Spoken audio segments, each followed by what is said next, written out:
আলাইকুম এবং আদাব।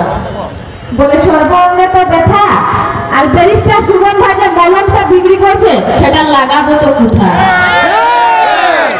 সর্বপ্রথম আমি এটাই বলতে চাই যে আমাদের চা বাগানের মানুষ আমরা যারা আছি, আমরা সর্ব সময় কিন্তু নৌকা মাথায় ভোট দিয়ে এসেছি, এখনো দিব এবং ভবিষ্যতেও দিয়ে যাব।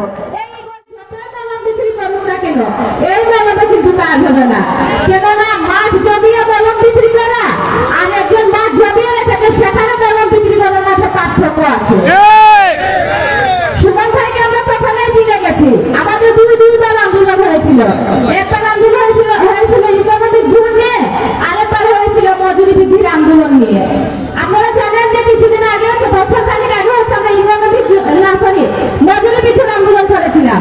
এই আন্দোলনে আমরা যারা চা শ্রমিকরা আছি আমরা দিনের পর দিন না খেয়ে আন্দোলন করেছি। তারপর হচ্ছে প্রধানমন্ত্রী আমাদেরকে 170 টাকা বিভিন্ন জায়গায় গিয়ে বলছেন যে উনার জন্য নাকি আমাদের মজুরি 170 টাকা ঘোষণা হয়েছে।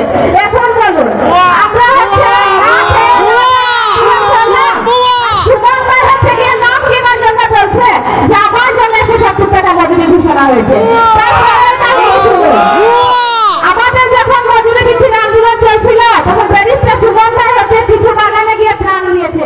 এখন 50টা 60টা পরিবার এক জায়গায় সবাইকে ডেকেছে, ডাকার পরে 50টা পরিবারকে হচ্ছে খাবার দিয়েছে। আবার এটাই হচ্ছে যে যতদিন আন্দোলন চলমান থাকবে আমি ব্যারিস্টার সুমন সবার মুখে খাবার তুলে দিব। ওই জায়গায় 100 পরিবার আছে আর আপনি 50 পরিবারকে দিয়ে কিভাবে করতে পারেন আমি সবার মুখে খাবার তুলে দিব? আমাদের ইকোনমিক জোনের কথা বলি, আমাদের 2014-15 সালের ইকোনমিক জোনের আন্দোলন চলছিল। আমাদের চা বাগানের মানুষ আমরা সকলে মিলে যে জায়গায় এক থেকে মানে 4-5 বছর ধরে আন্দোলন করছিলাম। আন্দোলন করার পর ব্যারিস্টার সুমন ভাই আমাদের চা বাগানে আসে এবং আসার পরে বলেন আপনারা কোনো চিন্তা করবেন না, আমি চা বাগানের মানুষকে অনেক ভালোবাসি, চা বাগানের মা বোনেরা আমার মা বোন, চা বাগানের মাঠে এসে আমি সর্বসময় খেলা করি। আপনারা চিন্তা করবেন না, আমি যতদিন থাকবো ততদিন পর্যন্ত এখানে ইকোনমিক জোন করতে দিব না ইনশাআল্লাহ।